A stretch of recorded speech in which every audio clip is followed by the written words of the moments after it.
최근에요, SNS에 그리고 온라인 커뮤니티에요, 비만 치료제의 인기에 편승하거나 유명인을 사칭한 다이어트 보조제 사기가 급증하고 있어 각별한 주의가 필요합니다 라는 KBS 뉴스를 봤습니다. 여러분들, 전도사님도요, SNS에 보니까 왜 이렇게 다이어트 보조제가 많은 거예요. 이거 먹으면 마이너스 10kg, 이거 먹으면 진짜 마이너스 15kg, 운동 안 해도 빠진다, 안 빠지면 100% 환불 받을 게 참 많습니다. 과대 광고의 달콤한 속삭임에 혹해서 여러 종류의 보조제를 먹었던 적이 있어요. 가루야, 알야, 티베, 가르시니아 커피, 하냐, 부치는, 패치, 안 해본 게 없습니다. 올리브영 전사님이 다 털어봤어요. 여러분, 다이어트 효과 있는 거 원하시면 전사님 찾아오세요. 전사님 너무 잘 알고 있어요. 여러분, 어땠을까요? 효과가 있었을까요? 없었을까요? 저는 누구보다 진심이었습니다. 결과는 아주 절망적이었습니다. 살은 그대로고 통장은 가벼워지는 경험을 했기 때문에요. 혹시 여러분들 이런 경험 없으세요? 간절한 마음은 진짜였는데 정확한 팩트 체크가 없는 곳에 희망을 두고 그것만 붙들다가 좌절에 빠져본 경험 말입니다. 여러분, 오늘 요한복음에 등장하는 예루살렘에 있는 베데스다가 딱 그런 곳이었어요. 딱 그런 곳이었어요. 베데스다 연못 주변에는요, 병든 사람들이 진짜 많았대요. 왜냐하면 가끔 그 연못에 물이 요동칠 때가 있었는데 사람들은 이 요동침이 천사가 요동치게 했을 거야 라고 믿었대요. 그리고 그 요동치는 그날 가장 첫 번째로 그 물에 뛰어든 사람은 어떠한 병이든지 다 나았다 라는 예전부터 내려온 전설, 소문이 있었기 때문이에요. 그래서 가끔 물이 요동치는 그날요, 병자들은요 필사적으로 연못을 향해 달려갔다고 합니다. 그런데 여러분들, 참 아이러니합니다. 베데스다가 무슨 뜻이냐면 자비의 집이거든요. 그런데 그곳은 사실 잔인함의 집이었어요.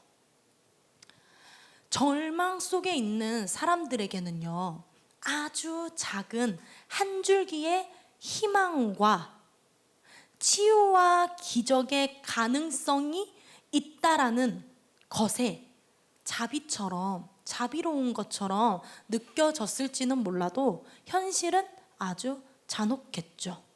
만약에 진짜로 천사들이 특별한 일을 행하고 치유의 기적이 일어났다는 것이 사실이라고 할지라도 그것은요, 경쟁적이고 냉철하고 1등만 치유함을 받는 무자비한 곳입니다.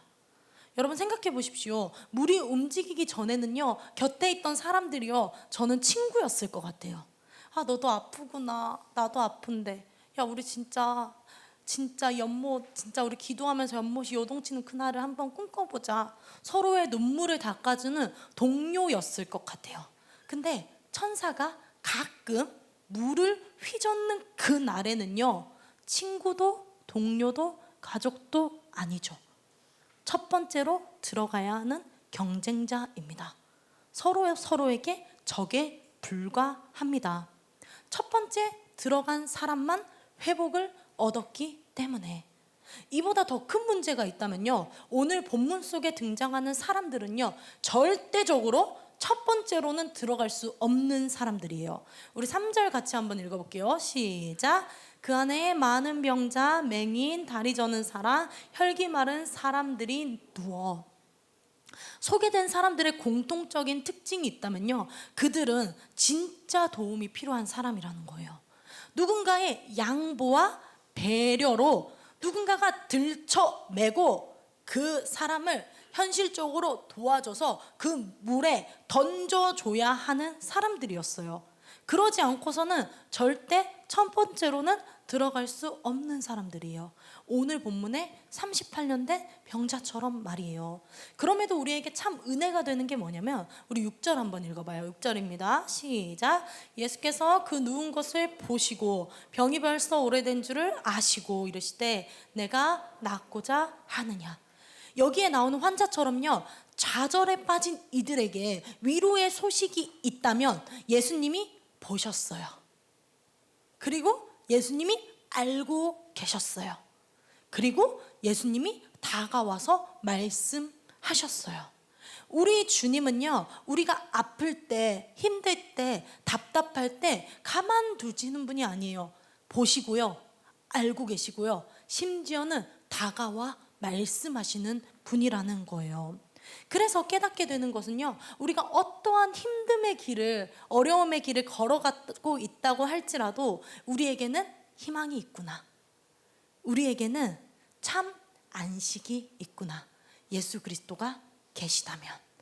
본문으로 들어가 살펴봅니다. 오늘 예수님이요, 그 38년 된 병자를 향해서 걸어오셨어요. 그리고 물어봅니다. 네가 낫고 싶니? 여러분, 이 질문을 들으면 어떨 것 같아요? 이 질문이 단순하지 않아요. 그의 마음 깊은 곳에 있었던 간절함, 갈망, 그리고 소망을 끄집어내기 위한 질문이었어요. 머릿속으로 한번 그림을 그려보시겠어요? 38년 된 병자가 처음 이 베데스다의 소식을 듣고, 전설을 듣고 베데스다를 향해서 걸어왔을 그때를 한번 머릿속으로 그려보세요. 마음이 어땠을까요?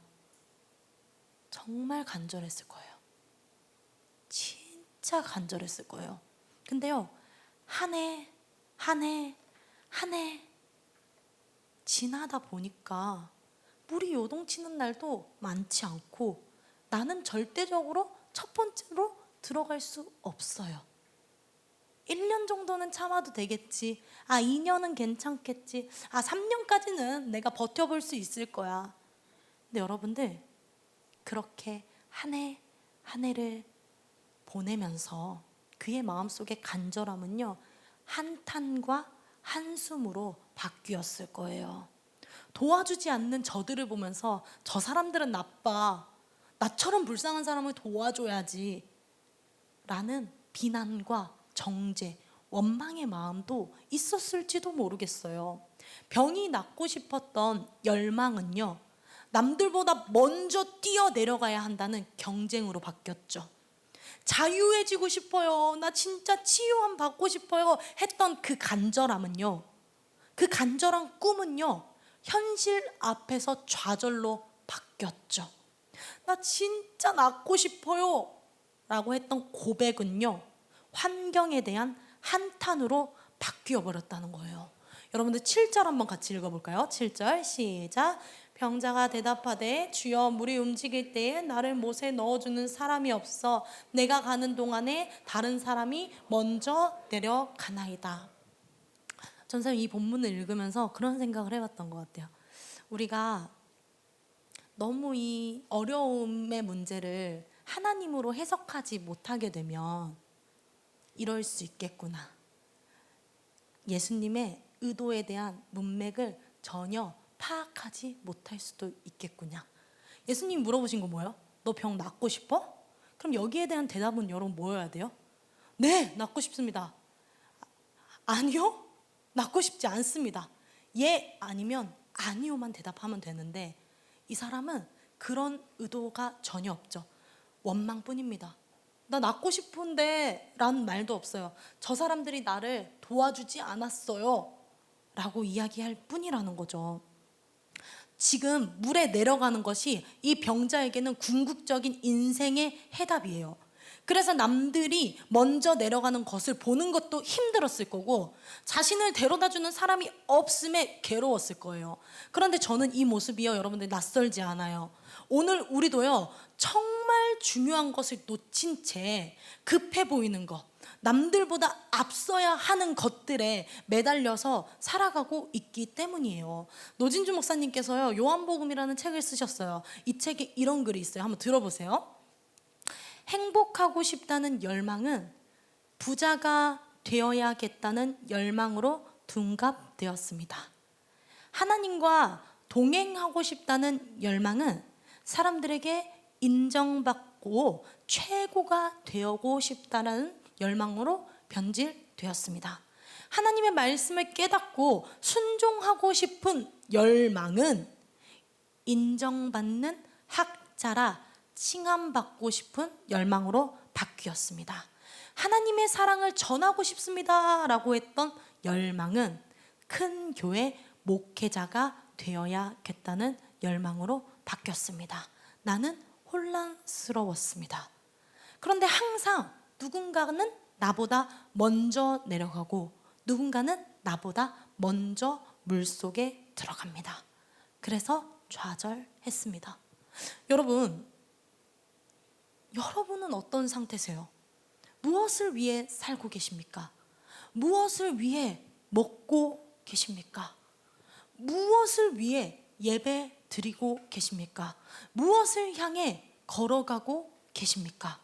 우리의 인생의 성공 여부가요, 좋은 스펙이나 많은 인맥이나 명예나 인기나 돈으로 결정된다면 우리는요 지금 베데스다 연못 곁에 38년 된 병자와 다르지 않아요.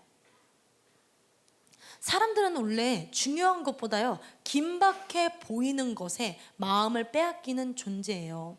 몸이 아프고 경제가 어렵고 성적이 오르지 않음이라는 알람이 내 안에서 울리면 우리의 온통 관심은 성적을 올리는 것이고, 우리의 온통 관심은 돈을 많이 버는 것이고, 우리의 온통 관심은 치유뿐입니다.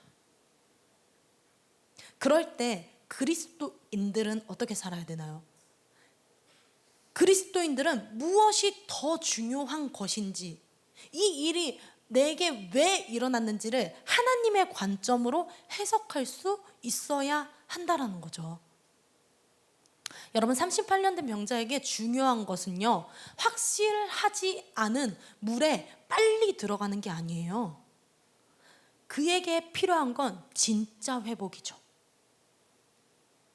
전인적인 회복이죠. 병 고침을 받고 부자가 되고 성적이 오르고 좋은 대학 좋은 직장을 간다고 한들 그의 인생의 죄사함의 문제를 해결받지 못한다면 그 인생은요 필연적으로 불행해요. 인생의 근본적인 죽음의 문제를 해결하지 못한다면 내가 아무리 돈이 많고 인기가 많고 명예가 좋다고 할지라도 그 인생은 필연적으로 좌절에 빠질 수밖에 없습니다. 그래서 여러분들 주님이 오신 거예요. 그래서 예수님이 오셨어요. 네가 진짜 낫고 싶어? 그렇다면 일어나서 너의 자리를 들고 걸어가. 그 감정의 늪에서 나와야 한다라는 거죠. 여러분, 38년 된 병자를 구원할 수 있었던 것은요, 소문이 무성했던 움직이는 연못의 전설이 아니었죠. 예수 그리스도였죠. 움직이는 물이 그를 고쳐준 게 아니라 예수님의 말씀이 그를 고쳤습니다. 여러분 기억하셔야 돼요. 예수님이 그를 움직이는 물 속에 들쳐매고 던져 넣어주신 것이 아니죠. 움직이는 물에는 치유도 없고요, 생명도 없어요. 그냥 움직이는 물일 뿐인 거예요. 근데 참 생명이고 진짜 치료의 근원자이신 예수님이 당신의 말씀으로, 당신의 능력으로 그를 고쳐주신 거죠. 마찬가지로 우리의 인생에도요, 진짜 회복과 치유와 자유를 원한다면 어떠한 소문, 어떠한 전설이 아니라 우리에게 필요한 건 복음이죠. 나를 진짜 자유하게 하는 복음. 복음이 필요한 것이죠. 예수님을 만난 것은요, 그 사람의 인생의 전환점이 돼요. 15절 우리 같이 한번 읽어요. 시작.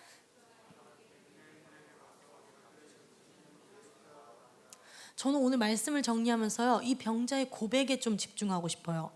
나를 고치신 이는 예수님이십니다. 이는요, 사람들 앞에서 담대히 예수 그리스도가 나를 고쳐주셨어요 라고 고백하는 입술의 증언자가 되잖아요. 여러분들 전사님이 지난주에 오랜만에 친구들을 만났어요. 친구들과 맛있는 고기를 먹으러 갔습니다. 고기를 먹을 때는 아무래도 많이 먹기도 하고 기름이 좀 튀니까 앞치마를 꼭 합니다.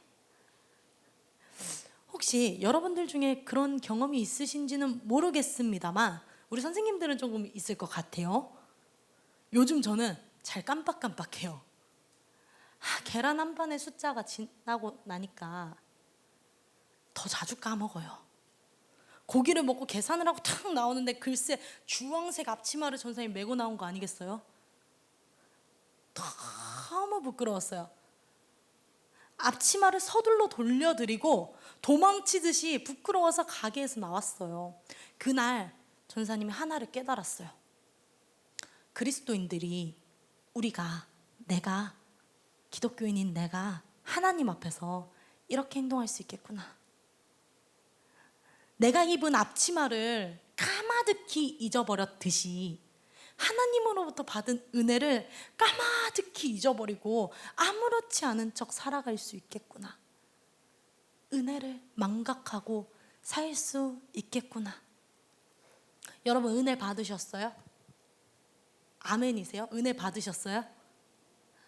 목소리 안 받았나 봐요. 우리 수련회 갑시다. 양평으로. 안 되겠습니다. 은혜 받으셨어요? 아멘이시죠? 정말 은혜 받으셨어요? 은혜 받은 자들은요 그냥 살지 않는 거예요. 진짜 은혜 받은 사람은 막 살지 않는 거예요.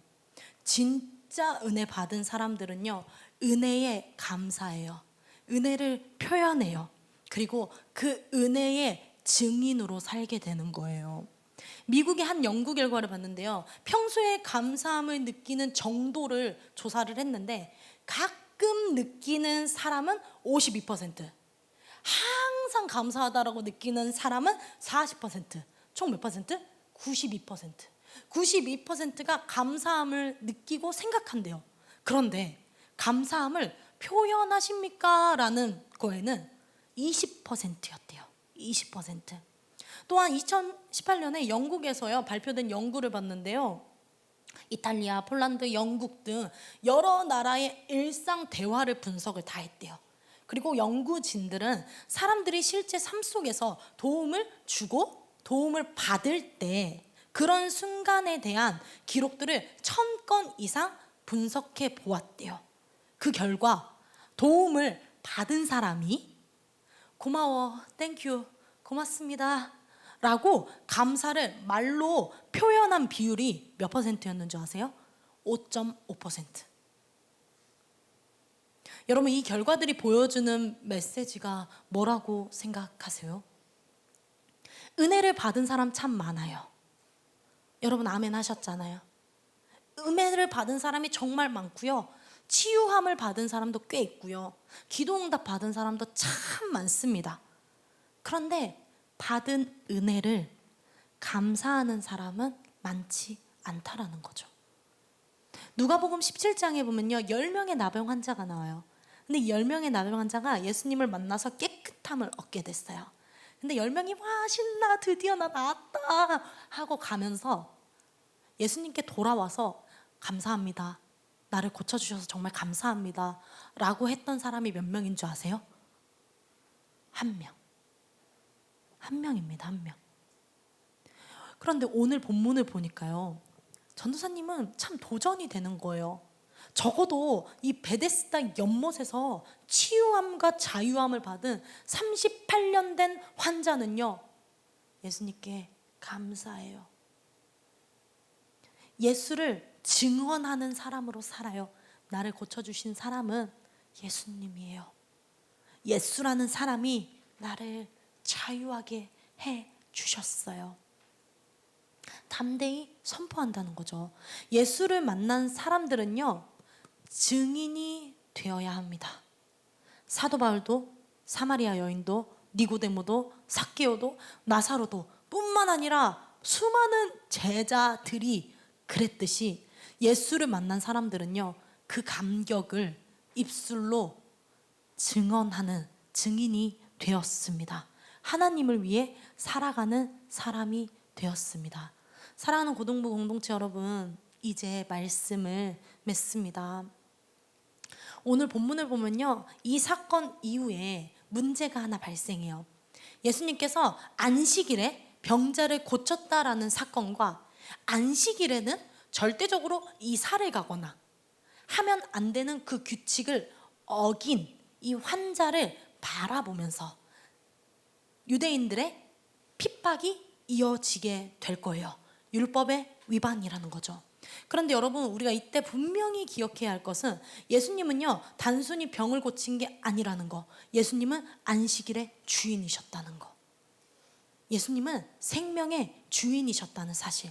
이거를 잊으면 안 된다는 거죠. 안식일은요, 단순히 규칙이 아니죠. 하나님 안에서 누리는 참된 쉼입니다. 유대인들의 문제는 그 쉼의 근원과 본질이 없이 율법이라는 형식, 규정만을 붙들었음에 있죠. 예수님은 알려주고 싶었어요. 야, 진짜 쉬는 게 뭐냐면, 진짜 너희를 평안하게 하는 건 뭐냐면 나야. 주일에 아무것도 안 하는 그날이 아니라 나야. 나와 함께 살아가는 그 순간이 안식이야. 그때가 평안이야. 그때가 행복이야 라는 걸 알려주고 싶었어요. 하나님은 안식일에 일하지 말라고 하신 것도, 아무것도 하지 말고 쉬라고 하신 적도 없어요. 오히려 피조물로서 창조주이신 하나님의 주되심과 그 다스리심을 인정하고 그분을 영원토록 즐거워하라고 하셨죠. 이 세상을 살아가지만 영원한 안식은 예수 그리스도 당신께 있습니다. 내가 바라볼 그 안식은 천국에 있습니다 라고 고백하기 위해서 우리가 주의 날 모이는 거예요. 하나님, 내가 돈을 많이 버는 것보다 더 중요한 건요, 내가 공부를 잠깐 멈추고 이 예배 시간을 지키는 이유는 뭐냐면요, 내가 공부 중요하지만, 돈 버는 거 중요하지만, 그것보다 더 중요한 게 내가 이 천국을 잊지 않기 위해서, 우리에게 영원한 안식을 주시는 그 날을 기억하기 위해서 내가 이 자리에서 예배 드리고 있어요. 여러분, 이렇게 예배 드리고 있는 거잖아요. 이 마음으로 예배 드리고 있는 거잖아요. 예수님은 그걸 가르쳐주고 싶었어요. 그걸 가르쳐주고 싶었어요. 사랑하는 여러분, 우리에게도 동일한 위험이 있지요. 신앙생활을 하고 있으나 예수님이 아니라 내 경험을 붙들고, 은혜가 아니라 형식을 붙들고, 생명이 아니라 나만의 기준을 붙들고 살 수 있어요. 그래서 주님이 오셨습니다. 그래서 예수님이 이 땅에 오셨습니다. 우리가 붙들고 있는 잘못된 희망을 내려놓게 하시고 진짜 생명이 어디에 있는지를 보여주게 하시기 위해서 예수님이 이 땅에 오셨습니다. 사랑하는 여러분, 오늘 주님이 여러분들에게 물어보는 거예요. 너 진짜 닿고 싶어? 너 진짜 행복해지고 싶어? 너 진짜 평안해지고 싶어? 세상의 기준이 아니라, 좋은 대학이 아니라, 좋은 직장이 아니라, 남들이 말하는 세상적인 기준 말고 너 진짜 거기에서 자유해지고 싶어? 예수님 물어보세요. 네가 낫고 싶니? 여러분 선택하셔야죠. 주님 물으시면 대답하셔야죠. 여전히 베데스다의 물만을 바라보며 살 것인지, 헛된 것에 소망을 두고 살 것인지, 아니면 세상의 기준보다 세상을 창조하신 그분을 의지하고 그분과 동행하며 살 것인지, 여러분 선택하셔야죠. 믿음으로 우리의 시선을 주님께 고정하고 헛된 기대가 아니라 참된 기대, 참된 생명의 주님께 감사의 고백을 올려드릴 수 있는, 감사를 표현할 수 있는 예수님의 자녀로 여러분들이 성장하시기를 기도하겠습니다.